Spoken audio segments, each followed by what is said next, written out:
All right, man. Welcome back to the Geekset podcast, the only podcast that blend hip-hop culture and geek culture together. I'm your boy Deuces in the building, and this is 101 with Deuces, the place where I speak with creators, curators, and people that you should know. And right now, man, I am truly excited to be speaking with the person I am speaking with. I'm talking about model, actor, director, artist. She pretty much does everything. We are speaking with the amazing Stormi Maya. How are you doing? Hi, how are you? What do I call you? I'm Deuces. I'm gonna call you Deuces. Okay, Deuces. So how you doing? I'm great, Deuces.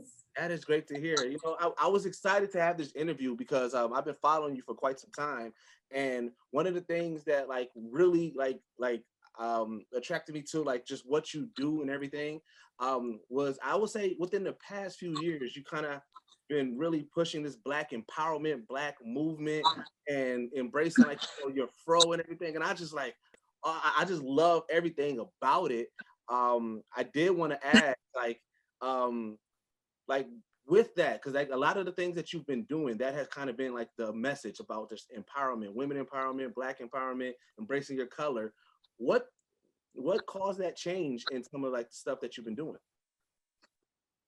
Okay, so it's basically been a journey, and I think for a lot of Black women and Black men who grew up in America, it's really hard to grow up and be pro-Black and to be proud of Blackness. And it's really hard to embrace your natural hair or your skin color, etc., or your Black features, because we do live in a society that is always downing that. And it's not really the beauty standard. Also, as you know, with natural hair, Black hair, a lot of it's banned in a lot of places, whether it's schools, workplaces, etc. So we live in this world where Blackness is attacked constantly. And even growing up, I'd always hear things like, oh, good hair. And you hear things like, I got Indian in my family. And you hear things like, girls who aren't mixed saying they're mixed. And because we grow up in this society that's very anti-Black. And so even saying you're Black is kind of like, why would you say that, Yeah. And people would always even tell me that, yo, if you're mixed or whatever, you should say that, because why would you want to say you're Black, And I realized a lot of it is because people are looking at Blackness as if it's this negative thing. So they're kind of like, well, if you have the opportunity to call yourself something else, or at least pass as something else, why wouldn't you do that? You know what I mean? And I was never really trying to make a political statement when I started off with anything. For years, I just grew up like the average, girl with kinky hair, and I hid it. I hated it. It was just kind of you just don't wear it like that. And so growing up, I always had relaxers, straightened it, and I brought that into adulthood. So I didn't really think about it. It wasn't like, oh my God, I'm going to go natural. It's the fact that for years I had blonde hair, and I also used to wear weaves, and I was just straightening the fuck out of my hair all the time. My hair had just got so damaged because at the time I was working mostly as an actress and as a model. And they always wanted my hair to be bone straight. Now my hair, even if you straighten it, it's hard to get bone straight. So they used to kill my hair. They would try to, put all this stuff on it and straight iron it a million times. And it was never Black people doing my hair, because most of the time on these sets, they don't hire many Black hairstylists. So whether it's acting sets or modeling sets, a lot of times they hire it's Asian girls, or it was white girls, and they fried my shit. So anyway, long story short, I ended up just cutting it off because it looked terrible. And in that process, I started experimenting with wearing different wigs and stuff that had different styles. And I started wearing stuff that was closer to my texture. And then as my hair started to grow, I started to just wear my fro and stuff. And I started saying fuck it, I'm going to wear my hair like this. It felt liberating. And also it just felt so free, because I used to deny so many jobs, and I used to deny so many opportunities because, I didn't have my hair done yet, or I wasn't able to the salon yet. And I had perfectly good hair on my head, but I was like, nah, unless I have this shit, it was a Dominican salon to get my blowouts first or whatever, I'm not doing it. So once I started just wearing my hair the way it was, I felt liberated. And then it became political. People were like, oh my God, this makes you feel this way. This makes me feel that way. And once I started seeing the power that it had, then I was like, this is an important thing to do. And so then I was like, I want to bring this into my everyday life. And this was years ago. And then I started realizing that it's my responsibility to start bringing that into my music, bringing it into my acting, putting it on screen, because I have the opportunity to bring it to the big screen. I have the opportunity to bring it on, you know, Netflix and stuff like that. And it does mean a lot to people. And so I was like, this is important. And it's also important to me. And so it became political and it became a statement as time went on, but it was like a journey. You know what I mean? It wasn't like, oh my God, let me go do this for a political statement. You feel what I'm saying? But I think that that's why we love it so much with you, because it doesn't seem like political, like you said, like force. Like, I'm a big thing about people getting the information, learning, and then changing how they was. So like, I make music myself as well. And if you go back to listen to some of my music, I did make like typical rapper type music. But as I grew and as I gained more knowledge, like the music that I started making, it kind of changed. It just kind of, I didn't want to do anything that didn't have a message behind it, right? I wanted to make sure that that has it, right? So when I see your pictures and I see, like, even just reading and doing the research of your journey, like you had made a tweet and you were saying that when you realized that white people, you know, equated that as people, as us trying to be them, and that was kind of one of the things that drove us like that. I'm okay with that because, you know, everybody's not going to have the same start, but it's just like, get the information, what do you do with that? And I think that we see that genuineness, and that's why everybody loves it, you know, with everything that you stand for, just in general, when it comes down to even like, you know, with modeling, sex work, everything like that. And then with the hair as well, it's like, you're a strong woman that we see, that it's like you are being forefront with everything that you say, and then your messages are being loud and clear. So I definitely wanted to make sure you know that's so sweet. That you are appreciated out here. But in general too, like I said, let's talk about some of the things, because one of the things I started this platform with was called, you know, we call ourselves the only podcast that blend hip hop culture and geek culture together, because when you watch all these geek properties and everything, you know, people don't really look like us or sound like us talking about it, but we can be very, very passionate about anime, video games, you know, comic books and everything like that. So it's like, when I was seeing that, and I was like, okay, you know, I want to give people that opportunity to talk about stuff that they geek out about and they love like that, because I know, like, when people interview you, they're always going to talk about, you know, OnlyFans, they're always going to talk about your music. I mean, even though you want to talk about your music, but they're always going to talk about the OnlyFans thing. I always get irritated when they bring up the OnlyFans thing, not because I'm ashamed of it, just because it's not my career. Yeah, you know what I mean? It's not my career. It's just like, and that's what I was telling people. I was like, I really want to get her on here because I want people to see the other aspects of it, because I see it within like your tweets. Like I told you, I've been following you for a while, so I can see the other aspects that probably you don't get a chance to talk about. Because I remember there was one, and this is where I think I had this idea for a while. You had posted a picture, and I do believe that you said it was a Dragon Ball Z picture, and you said, "Where's Goku at?" And then somebody was like, "Wow, I'm surprised she know about anime." And you was like, "Nigga, I know about anime. Like, what you talking about?" And I was like, "See, that's why I fuck with Stormi, because she." Like, oh, you were following for a minute, because you see, man, that was like 2019 or something. Oh my God.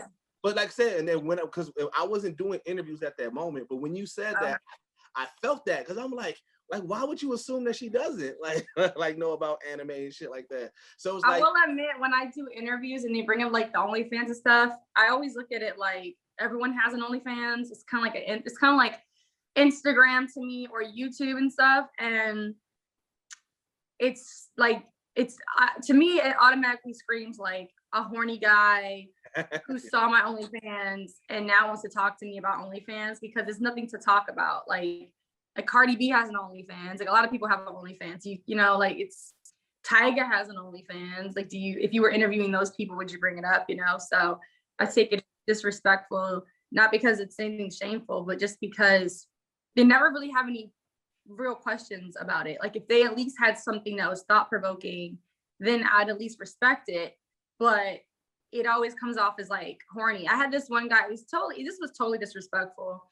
A guy a year ago during BLM interviewed me and wanted to talk about BLM, and he wanted to talk about like, you know, Black issues. And immediately after was like OnlyFans. And I was like, don't you think that's a little disrespectful to kind of combine those two topics like that? That was kind of how I felt. I felt like it was kind of disrespectful to combine them like that. That was my opinion. But Right. No, I feel you. I feel you. So I always ask everybody this in the sense of anime and comic books and everything. I want to get into like your origin story because you were born in Boston, but you live in the Bronx, if I'm not mistaken, correct? Or you represent the Bronx. Yeah, so basically I was born in Boston. I've probably lived in the Bronx longer than any other city.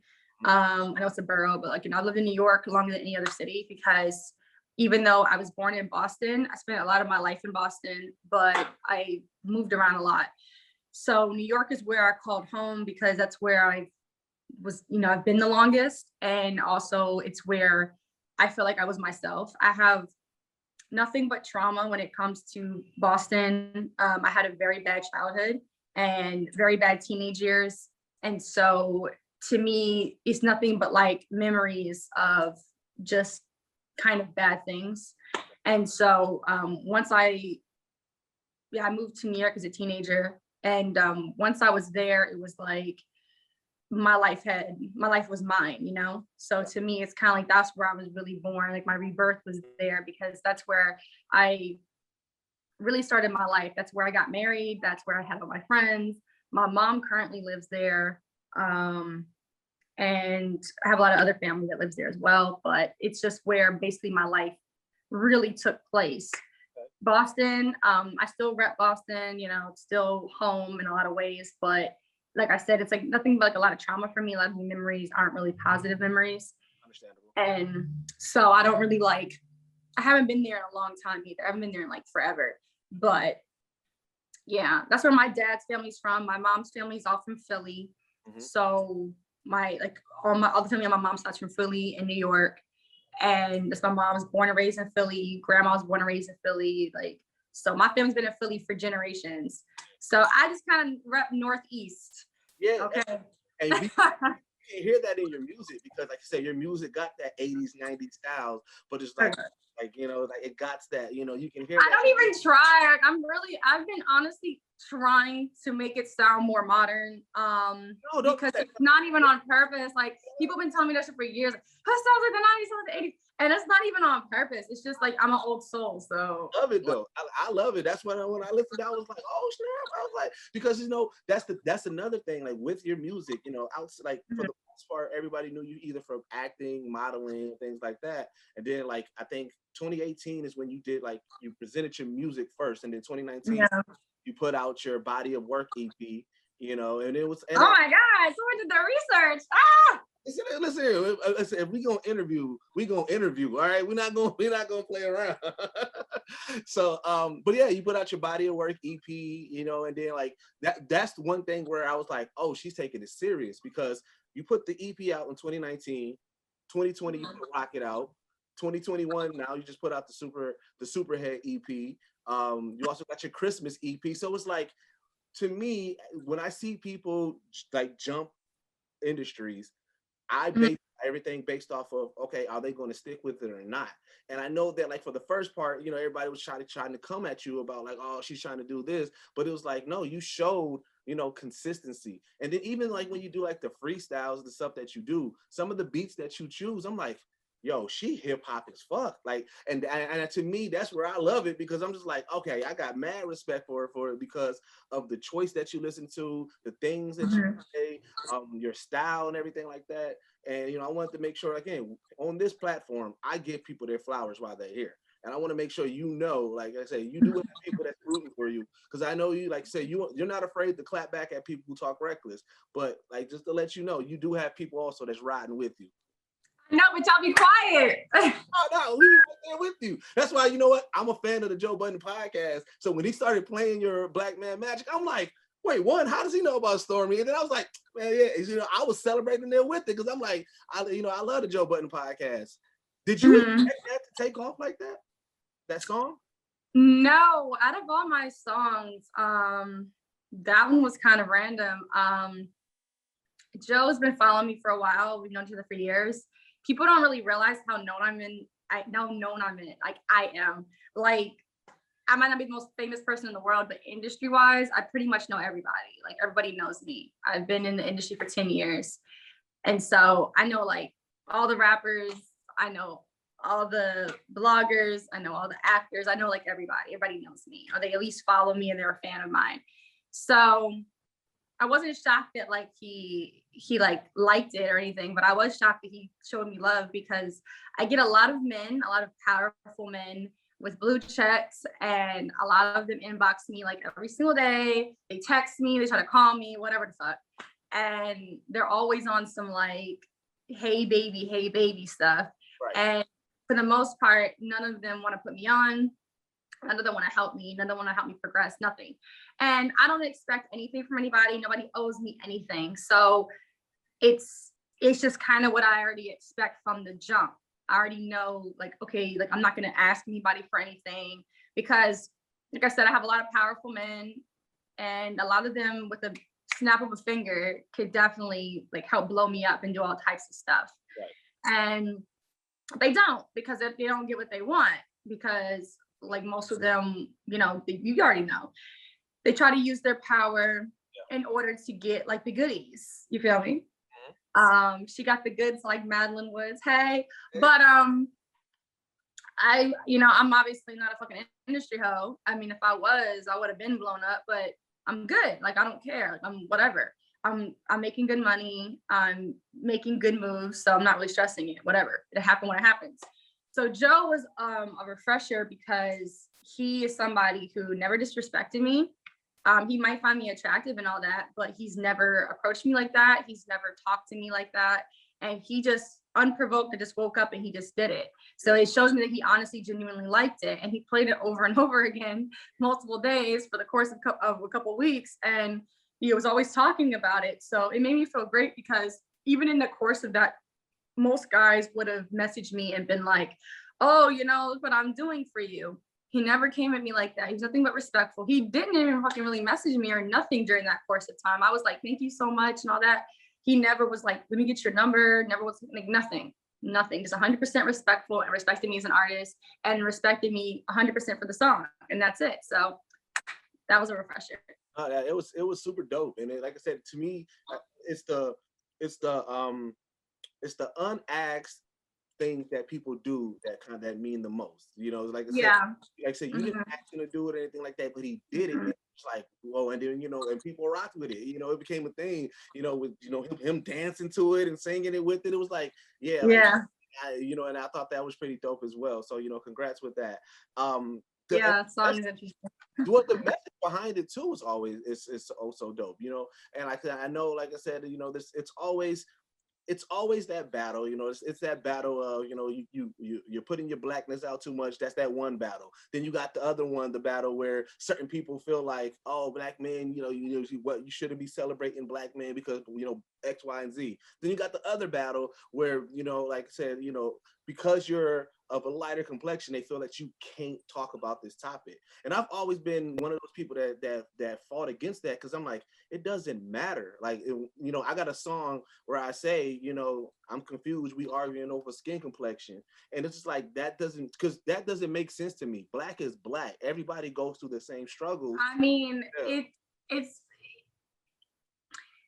a battle. But I feel like we all have our battles. Yep. You know, I mean, what do I look like to you? I mean, regardless of, obviously, I probably, you know, mixed up and all that. But I mean, what do I look like to you? Would you assume I'm a black woman? Yes. Okay. So, I mean, 100%. Yeah. I walk down the street, and I'm a black woman. I go through life as a black woman. I was raised by a black woman. And, you know, it is what it is. Like, I'm not here to prove blackness to people. I don't give a fuck. Like, we can all pretend like we don't, like we can all pretend like on the internet, we pretend like there's all these differences, right? Because on the internet is where I say certain things live on the internet and they don't live in real life. On the internet, everyone wants to segregate light skin, dark skin, mixed, black, full black, whatever. Everybody wants to do this. In real life, when I go to the cookouts, the barbecues, the black events, it is all different colors of black folks, different blends of black folks. You know, in real life, there's black people of every color getting lynched, shot, killed, pulled over, whatever, right? In history, all shades of niggas is slaves, this, slaves, that, killed here, whatever. Yep. In reality, we're all in the same pot. on the internet, when we get home and we're just trying to lash out at somebody, we go towards each other. It is what it is. I don't really even know how these people are Black and they don't have family members that look like me. I don't know. Maybe they have a very big family. Right. But growing up, a lot of my family, full Black people, my complexion. My mother's dark skin, but like all her sisters and stuff are my complexion. My cousins, a lot of them are my complexion, full Black. And then I have a lot of dark skin people in my family, brown skin, etc. Growing up, no one ever talked about it. No one ever said light skin, dark skin, none of that. Now, I did see some signs of colorism and stuff in my family, like with favoritism and stuff like that. But in general, the conversations of, oh, you're different, you're different, you're different. I didn't really see much of that. The only person I saw that was being a colorist was my grandmother. And she's from the old school, so I understand, like, it's not necessarily like condoning it, but she's a dark-skinned Black woman. And she'll even refer to herself as not pretty or attractive. And she'll refer to like lighter skin and her friends as pretty because she's born in like the fucking 40s. So I get it. It's a different mentality. Like, she's also not a fan of my natural hair. She does not like that I wear it kinky. Like, because, you know, it's a different time. Yeah, you have to, understand that. Yeah, definitely understand that. But in general, the whole Black thing, the whole Black man magic, one thing I will say is that I did feel a little blackballed after Black Man Magic. Kind of funny, right? Just because a lot of people were rubbed the wrong way. And the funniest thing about it is it was a very positive song. It doesn't down anybody. It doesn't mention any other race. It's not like, oh, this race sucks. This race is this. It's just celebrating Black men. And like you said, you covered it basically. I had Black women who hated it because they said I was taking Black girl magic from them. Then I had women who said Black men don't deserve this song. And then they were all saying, of course she's light skinned. Of course it's always the light skinned ones that, you know, whatever, except for Black men or whatever the fuck it was. And it's like a lot of anger. A lot of people didn't know what I looked like because a lot of people heard the song from the Joe Budden podcast and it was on the radio. It was on Hot 97. It was on Sirius Radio. It was on everything. So a lot of people never even saw my face. So when they saw me, they were disappointed. They expected me to look like, I don't even know, like dark skin probably or something. I have no idea. So it was that. And as soon as people see me, a lot of times they'll disregard me as an artist. Like, they see the fake boobs, they see the afro, they see that's a whole package. And a lot of them off the bat are just kind of like, what is this? And, you know, it is what it is. I got like a lot of hate for it. Obviously non-Black people didn't like it. White men were pissed. I got a message saying, why don't you make white man magic every fucking week? I got that comment or that message. Like the Latino guys that don't consider themselves Black, like straight Latino guys, they were the most angry. And I don't know why, but that's where I got the most hate comments as far as men goes. And then, yeah, like Black women fucking hated me for like 2 months. I had like blogs and stuff of a lot of Black women being pissed. So it's probably Black women who don't date Black guys. So, you know, whatever. Either way, though, just there's a community of people that did rock with it, man. And, you know, a lot of people. There's a community that rocks with it, yes, of course, obviously, and it's mostly Black men, and I appreciate that. And literally, the intention of it was never to blow up. I didn't think anybody was gonna honestly care, but it apparently just was like so different from what it should prove a point that it's so unheard of. Because most female rappers, they're blowing up with songs like niggas ain't shit or fuck men or whatever. And, you know, so it was, and this song's for Black men specifically. I'm not celebrating no damn white man, okay? This is for Black men. And it is what the fuck it is. If people are mad about it, be mad about it. But I've moved on past that song anyway. I love it. That song's gonna forever be a fucking icon. Yeah. But, you know, moving on now, doing Cash Addict and Superhead and all that. So you got the Cash Addict challenge going and everything. But you know what? Here's what I did like about. I think there was a recent interview that you did, and it was asking about like, you know, how important is this from having a message and having a vibe. And you said, you know, when you first started, it was all about the message. Now you kind of vibe, and you kind of have that balance, you know, when you listen to your music of both a vibe and a message and everything like that. So Cash Addict, again, and it kind of goes with like your personality, because I think that with an artist, you know, you got to like sometimes, you know, yes, artists can be serious all the time, but sometimes artists want to have fun. Cash Addict is a fun song, you know. Cash Addict. I'm a versatile artist, and like, so I can make stuff that sounds like it's from 1980. I can make shit that's goofy. I can make shit that's out there. I can, like, sometimes people will be like, you rap on the craziest beats. I'll rap on some weird space sounding shit. Then I can do some real shake your ass, you know, sex shit. Like I can do, I mean, it's just showing people that I'm versatile as an artist. So they keep wanting to doubt me and being like, what is this bitch? Like, this bitch can't rap. This bitch can't do that. But it's like, I couldn't rap, bitch. I couldn't rap on all these different types of beats and make all these different types of songs. I can make like a daddy's issue. Then I can make a hard ass fucking rap song with Afro and Chris Rivers. I can do fucking anything, you know? And so I'm not the typical artist. Yeah. And some people consider me a pop artist, even though I rap. Because it's the beats, like I said, because you like some of those space agey beats and everything that you're doing on it kind of have that pop feel. Yeah. But it's like, yeah, I mean, you're the music that you're putting out, you're creating that we can't put you in a box, and that's always good for an artist, you know. So that way, you know, you never know what you want. But especially for female artists, because there's so very little amounts of female artists that are out there that are at a high level, and it's like I'm unique. I mean, I will admit that there are times where I've doubted myself and I don't even have this typical look. Now, obviously, I got like the fake boobs and all that, but the natural hair has been a journey, you know, going back to that, because even in acting, it was kind of this thing where I've had battles on set with it. I've had battles as far as with roles with it. Now, if time came where like something makes sense of why you need a certain hairstyle, then but a lot of times it's people's just preferences. Like if I'm playing like a store clerk or something, I don't know, it's a random idea. Like it shouldn't matter if her hair is natural or not, you know what I'm saying? But certain things make sense if you're playing a person in history or a certain character where that's significant. But a lot of times it's just racism and it's anti-Blackness. And then even with the music industry, I already know that a lot of people look at me in a certain way because I have the natural hair as a female rapper, because it's not a typical package. And if a girl does have like a natural hairstyle within hip hop, she typically is not rapping about the stuff I'm rapping about. She's not talking about like sexual things, being a sex worker or, you know, twerking and all that.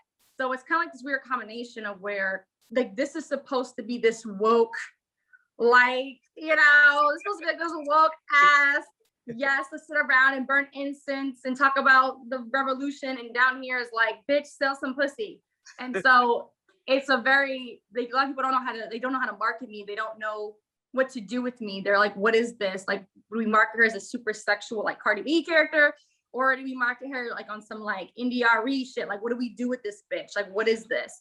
And I think that that's why I'm this threat, because I'm this like embodiment of like Black female, like super sexual feminine energy that celebrates Black men and likes to make money and piss out hoes. I mean, like, hello, like it's like a whole thing. So did I forget the clacker out there? I'm just gonna clap. You had brought it too. I know, I'm just gonna clap. I'm mad because I was definitely expecting you to get it. I mean, I could quickly go grab it. Just clap. 1, 2, 3. All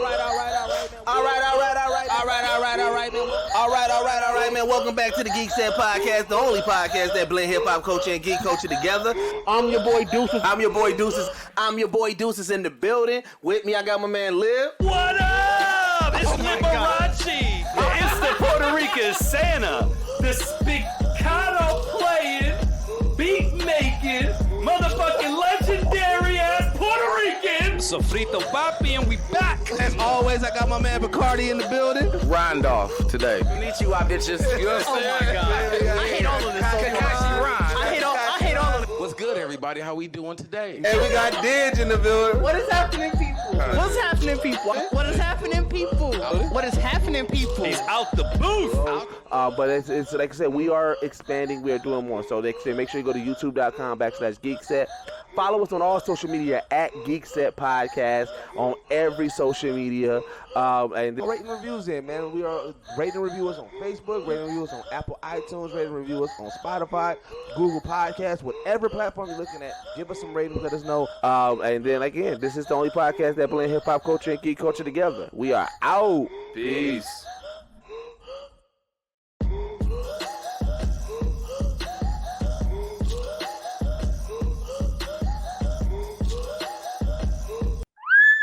So I'm doing my crazy ass. Well, so speaking of doing everything, because I did want to kind of get into it, it kind of leads into my next conversation and question. So like you put your foot into directing. You did your movie Sharks. Hey, Shark. Shark. Sorry about not Shark. Shark. Sorry about that. I did put an S on it. My podcast people, they talk about me all the time because they say I put S's behind everything when I shouldn't. So it's a. They're gonna be looking for a movie called Sharks, and isn't there a movie called Sharks with the cartoon sharks or some shit? Don't worry. I'll make sure I link it. I'll make sure I link the correct one within the description. Well, just look up Shark directed by Stormi Maya, and you'll find it. So. Now, but you also went on before, and you said that you would love to play. Who did you say? Hold on. You said you would love to do an Angela Davis biopic, right? So that's like 3 years ago. I know, but here's the thing: in the world of where like, damn, you got some crazy research. In the world where like Issa Rae, Misha Green, and all these Black women who are creating their own stories, creating their own things, and now that you're getting your foot into directing a little bit more, have you thought about potentially doing it yourself? Doing that? It's not my directing style. Okay. So like I currently have Shark, and so Shark got picked up by Freestyle Digital Media, and they're gonna drop it probably. They said they're gonna send this to all the streaming platforms in about a week or two. So the movie is that an exclusive? Are you breaking that news here? I guess so. I haven't had an interview yet, so all right. No, but the movie's supposed to drop in May. Okay. No, I haven't announced this part, I suppose, because I don't have an official date yet. Because every platform is probably gonna have its own. Because if you send it to iTunes, or Netflix or Tubi or whatever the fuck they're gonna put it on, I have no idea. I signed it over, so I don't know what the hell they're gonna do. But that's the whole point of having it. It's like, wait, what? Here you go, boom, go send it to wherever you're gonna send it. But yeah, like they are gonna release like May. Is basically telling me like that's what they're.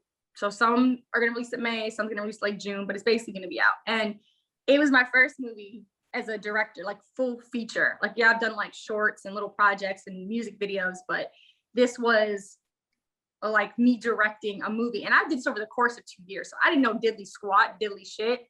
So this was like one of the hardest things I've ever had to do but it was like a learning process. So for me, it was like film school, like by myself. Like I learned everything that has to go into making a movie. I learned like from the start of doing the screenwriting to putting it together, the producing part of it, to the actual production, like, directing it, getting it done, the casting, and then the post-production, which was the biggest bitch.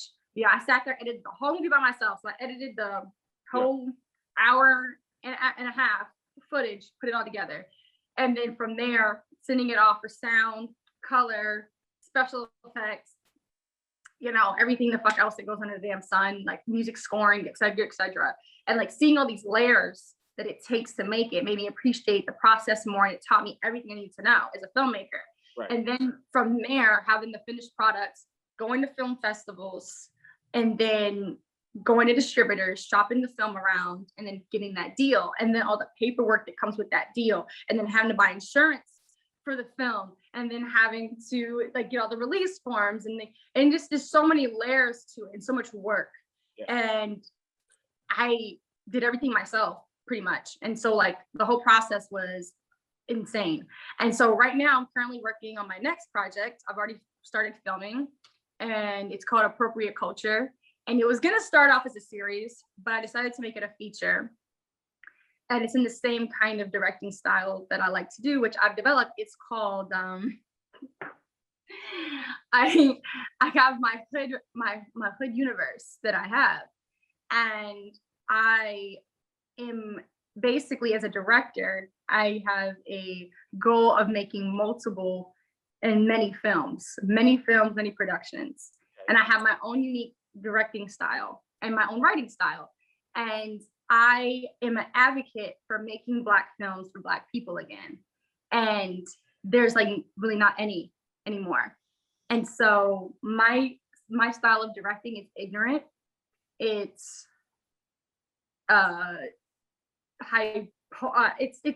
it's like over the top, like ignorant and hood and funny and satirical. And I've already made a decision as a director that when it's my project, now if I'm getting hired for something else, that's different, but if it's my project that I'm writing and that I'm putting together, that I don't want to make anything that's scary. I don't want to make anything that's traumatic. I don't want to make anything that's sad. I want to make things that Black people will watch and they feel comfort, they feel related to it, they feel like they can understand it. And I'm not making things for white folks like every other Black film that's currently on TV right now. So as a director, a lot of Black people might not even agree with my films. They're not gonna like, a lot of them aren't gonna like Shark, a lot of them aren't gonna like Appropriate Culture, because their idea what a Black film is supposed to be has been tainted. Many people don't realize that most Black films and Black shows are not meant for us anymore. They're meant to educate white folks. They're not meant for us. That's why they're called Dear White People and stuff. It's not meant for us. It's really not. Now, something wrong with those films. I think that they're important. But me, I miss Black shows for Black people. I miss Fridays and stuff. I miss Boomerang. I miss stuff that was for us. Right. You know, I don't want stuff that's like, hey guys, here's a film about what Blackness is. Here's a film to prove that Black people can be doctors and lawyers. I don't need to prove shit. We have doctors and lawyers. We have all that. I don't need to prove anything to anybody.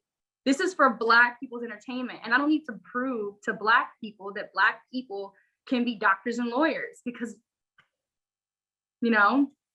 So, and is your slogan a Stormi Maya thing? Is that what it? Because it kind of that's my LLC. Yes. Yeah, it kind of gave me a remembrance of like this is a Spike Lee joint, and I was like, okay, yes. Yeah. Is Spike Lee? Yes. Is that an inspiration? Yes, and he was obviously the first major director I ever worked with. Yep. And I love Spike Lee. He's amazing. I've met with him multiple times for film. We had rehearsals. His Prince events, and we had to do some ADR work. And so met him multiple occasions, and like he's an amazing person to me. And he, to me, reflects that of making Black stuff for Black people. Now he does have some great examples of what Black folks can be, but I remember people were criticizing the character Jennifer Clemente that I played. I played kind of like a Rosie Perez type chick, and only on like one episode. But he likes to make these like really exaggerated like hood type characters. But I always would hear people criticize it, and I'd say, well, you act like these people don't fucking exist. Right. I live in the fucking Bronx. These people fucking exist. Right. Jennifer Clemente exists. So I realized that, oh, how the fuck are y'all getting entertained if y'all so damn busy all day trying to prove something to people? I'm not trying to prove shit. I'm trying to entertain Black folks and make Black folks enjoy it. Now, anybody can watch it. Anybody can enjoy my films. But as a director, I'm making something that I like to watch and that I know other Black folks want to watch. And every time a Black person turns on the television, I don't think they want to hear about like the revolution or hear about we talk about that all the Black time. traumas. Yeah, we talk about that all the time. We don't, it doesn't always have to be trauma. We can, let's get some other type of movies. Everything doesn't always have. Why can't Black people just sit down and enjoy Black shit without it being traumatic? So for me, like, I love harping on stereotypes. I like using stereotypes, but in my world, they mean different things. Like a lot of people don't know this yet because Shark hasn't released yet, and neither has Appropriate Culture, but they'll be out both very soon, and people will see a pattern.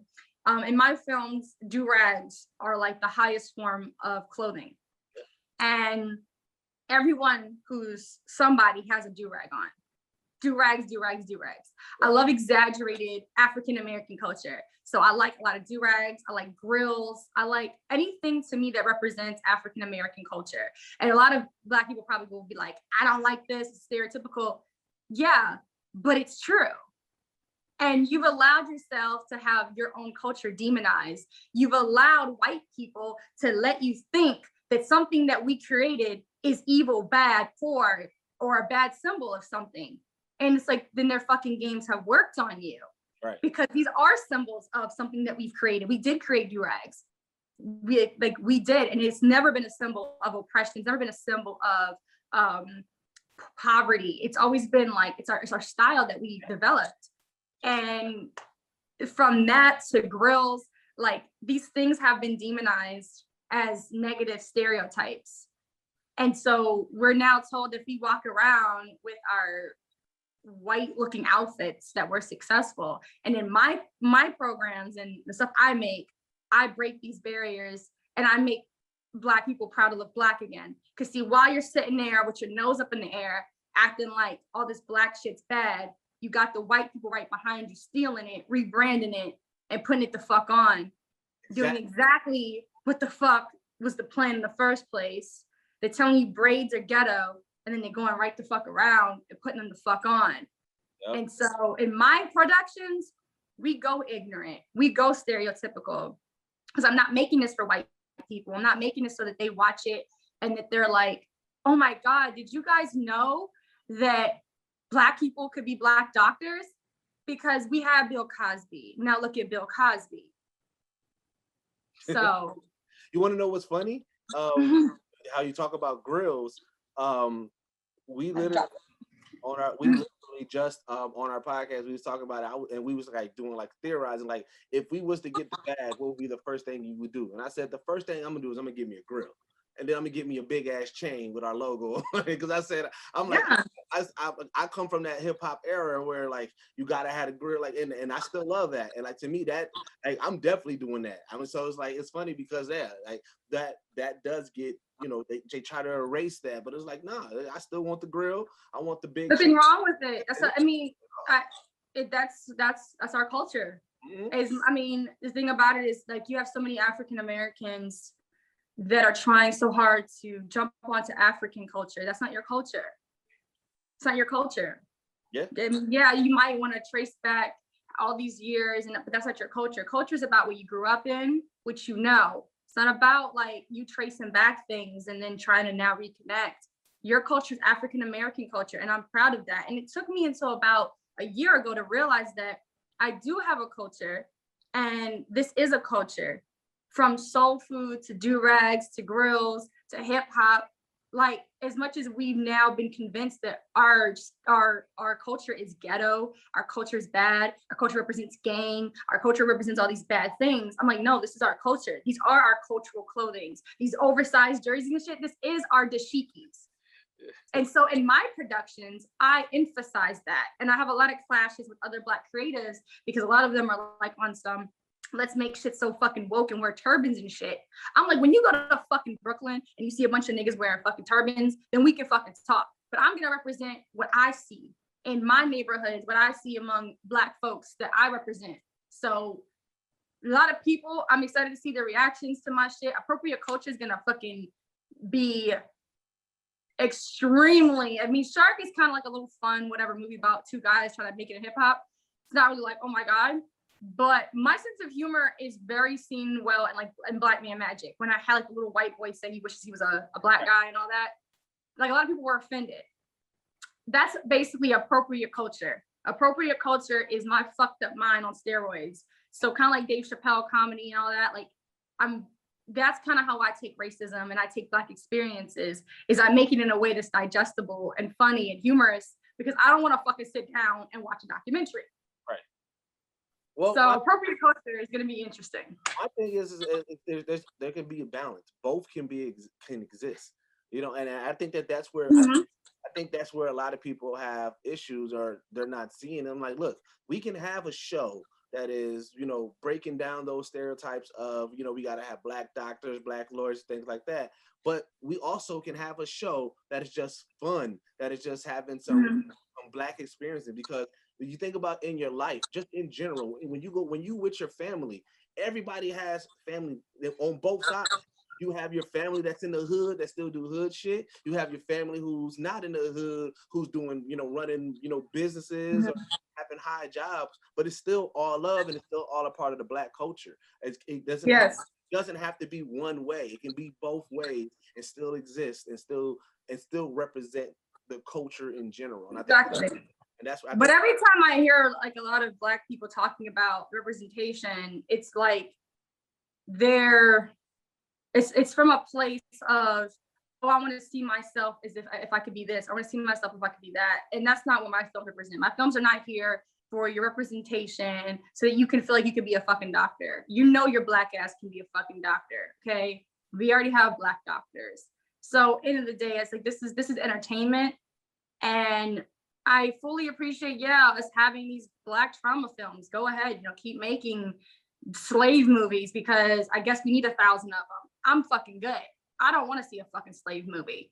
I know Black people were slaves. I don't need to fucking watch it. I'm good. It's gonna make me angry. It's gonna make me sad. It's gonna make me feel a certain type of way. I want to make stuff that makes Black people laugh and like being Black. Don't want to watch stuff that makes you not want to be Black, because that stuff is to make you not want to be Black half the time. Like the stuff that's like, you know, getting shot by the police and all that. I want to do it in a way where we can get those same messages across, but it's not traumatic. That's why I hit trauma with comedy to kind of balance it out, so that it's like when you listen to a Black comedian on stage, he's talking about racism, but it's in a way where you're like, oh shit, yeah, I deal with that same thing. Right. Like more like that, and less like, oh my God, I don't want to go outside because I'm good. I don't want to make that. I don't want to make that energy. And I already had a clash where I posted up recently that I need screenwriters for appropriate culture, because it's going to be basically set up like a Tales from the Hood, where it's going to be multiple little mini stories within the movie. And I already had a whole bunch of the woke motherfuckers hit me up. And I call them baby wokes, because when you actually become woke, you stop trying to prove that you're woke. Okay? Because I know all about everything that all these motherfuckers know about. But I'm not in the stage where I'm like trying to prove it, you know, because you get to a certain level where you realize that it doesn't make a difference. You know, it's like, okay, well, you know all that, but now what, you know? So I already had a clash where I was like, yo, my shit's ignorant, my shit's hood, my shit's this. And then it's already like, oh my God, it's hood. We already have enough of these stereotypes. Stereotypes are based in truth. There's nothing wrong with Black people dressing in stereotypical Black clothing. It's Black clothing. Right. Is it stereotypical if an Indian woman's wearing traditional Indian clothing with the fucking nose rings and shit? Like, is it stereotypical if an Asian woman has on like a kimono or something, or a Mexican has like a fucking sombrero or fucking poncho or something? Like, sorry, somebody fucking called me in the middle of my damn interview. That's fucking annoying. Okay. So I feel like, okay, but everyone else can wear their traditional clothing, or wear like if you know, like at least like African countries, they'll have, depending on the country, the tribe, all that, they'll have different clothing and, you know, headdresses or whatever, right? Yeah. Never hear anything about that being stereotypical. But then when it comes to us wearing our version of our traditional clothings and the things that we like and things that represent to us as well, then we're shamed for it. And like I said, in my stuff, in my universes, that is the highest level of things that you can wear. Right. So my shit's gonna make motherfucking Black folks proud to be fucking Black again, in a different type of way, where you don't have to walk around with your white voice and prove that you can be a doctor every 4 seconds, and more just enjoy being Black. And because I'm here for it. I'm definitely interested. You'll enjoy it. You'll enjoy my ignorance. I call it ignorance, not because it's actually ignorant, but because it would be perceived as ignorant to a lot of the other people that probably don't think the same way as me. So yes, my directing style is different from all the other females that you named, because I don't want to watch that shit. And I don't want to make it. I don't want to make anything I don't want to watch. Understandable. That makes sense. You know, so in what we also do is we do what we call like a top 5. I got 2 top 5s I want to ask you. So Yay. top 5 influences, just in general. It could be within any industry, any genre, but people that influence you, or just or meant something that to you that kind of helped, you know, become the Stormi Maya that you are today. And it doesn't have to be in order. My friend Tana Rowe, she's a singer. Okay. And she has a beautiful big afro, and she like has this very sexual, powerful energy. Marla Negra, she was one of my inspirations for going natural with my hair. Okay. Which is when I noticed the power in women wearing it, because sometimes as a woman, when you want to have a new look or you want to try a look on yourself, you'd like to see other representations of what it could look like on you or how it looks in general. And so those were examples to me that it could be sexy. Obviously, the beautiful Pam Grier, she was also a example to me visually as far as having this image of Black, sexual, powerful energy. And that's something that's important to me, is to show this powerful Black female energy. Let's see. I'm thinking. So don't. Sorry. Let's see. So I'm inspired by a lot of people. I make my own way because I don't want to ever copy people. It's like musically, I'm kind of in my own world. I don't really take from anybody musically because I don't want to like copy anyone, you know, because there's like this thin line where inspiration becomes copying, and a lot of people copy me, and I don't necessarily care too much, but because I'm just like, whatever, but I don't want to be that person. I don't want to like copy people, you know. So I try my best ability not to. Inspiration. God, like I feel like I'm on a timer. This shit's stressful. It's not the hot seat. No, it's like when you get asked sometimes questions off the spot. Yeah. It's like,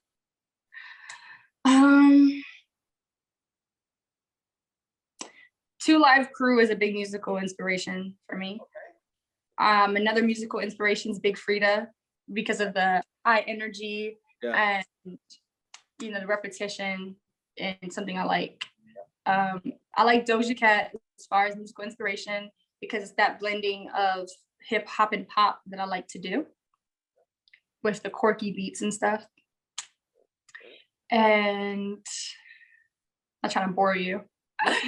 You actually named 6 people so far. Oh, I did. Okay, well then we can move on to the question.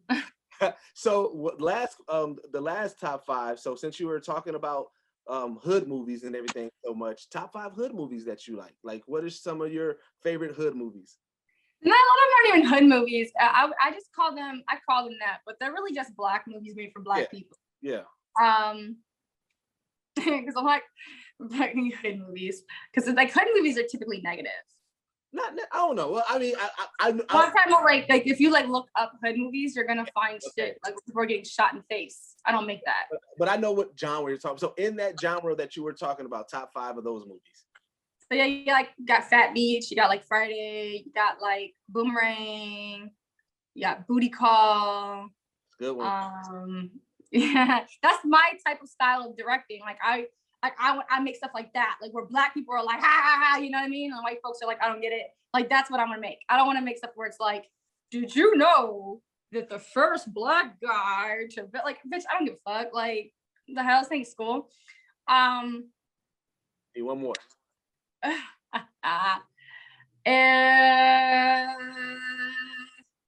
My favorite movie is Coming to America, the original. Okay. But that to me is a Black movie made for Black people. Sorry, somebody keeps freaking calling my phone. It's driving me crazy. We're so no problem. Okay, so the last segment that we normally do is like a recommendation. It could be either something that you're watching, you're reading, you're listening to, but something that you think our listeners should check out. Shark, bitch. All right, man, we can go with that. We can definitely go with that. So where? I don't like most things on TV right now. I know I sound like a fucking negative Nancy, but like I like mostly watch old stuff. Right now I'm watching every episode of The Cosby Show again. I watch a lot of stuff that's older. Like I like Moesha, I like the Parkers, because that was back when they made black shows for black people. Here's the thing, it So doesn't have to be current. It's not the same. It doesn't have to be current. So you can give something that that you think. Well, yeah, like my favorite shows, Parker's, Girlfriends. Like I love old shows like Good Times. I like Sanford and Son. I watched it like over and over again. I like 227.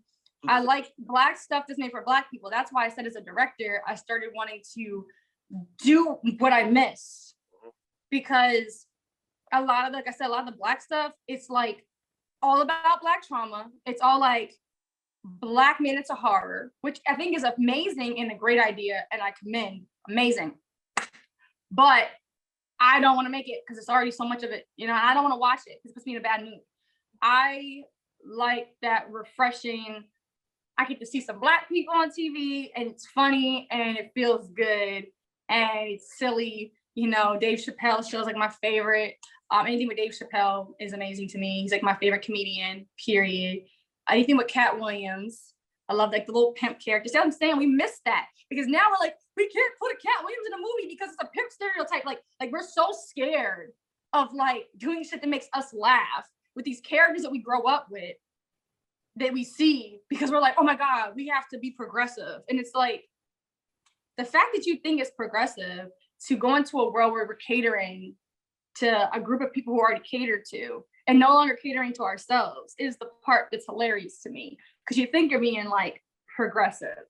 So I miss that kind of stuff. There's like not that much stuff to really name. Like Fresh Prince of Bel-Air was fire. It was kind of made for everybody, but it was still dope to just see regular black people just being funny without it being traumatic. Once again, a couple of episodes about some real life shit, like, but in general, it's just refreshing to see black people on TV and it just be like, ha ha ha ha ha. So that I watch a lot of Def Comedy Jam from back in the day. So a lot of my inspiration is old school. I like 90s stuff, obviously, and I'm an old soul and I'm kind of tired of rewatching the same shit. So that's why I need to start making some shit, because everyone else is too busy trying to be woke. Don't make like, it's not, no. Okay. I gotta be ignorant. All right. So tell where gotta be ignorant. Where can my people find you at? Where can they find you at? On the ignorant train. Hey, I'm everywhere. So it was Stormi Maya, Stormi with an I, Stormi Maya. I'm everywhere, bitch. Tell them to join the Cash Addict Challenge. All I gotta do is do a dance video to my song Cash Addict. Tag me in that, bitch. I'm giving away $500 to the best dance video to my song Cash Addict. Tag me on Instagram, Stormi Maya, StormiMaya. And go check out my YouTube, my music. Go look. I got like 40 songs. I got like 40 songs out. I got mad songs. I got working all these hoes, okay? I outwork all these hoes. So I'm the hardest working bitch in the industry, period. So I think I'm joking. No, I don't. Like, I had to bang out a 12. I had to pay like a 12-page audition the other day. Like I'm over here banging out auditions, banging out movies, banging out everything. Yeah, so I love the energy. All right. Well, this has been the only podcast that blend hip hop culture and geek culture together.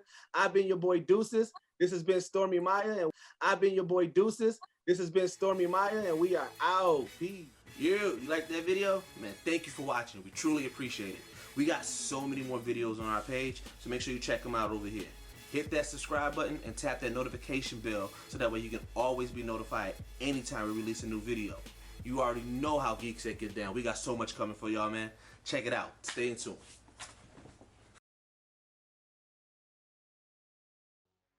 There was a time where hip-hop culture and geek culture were at odds.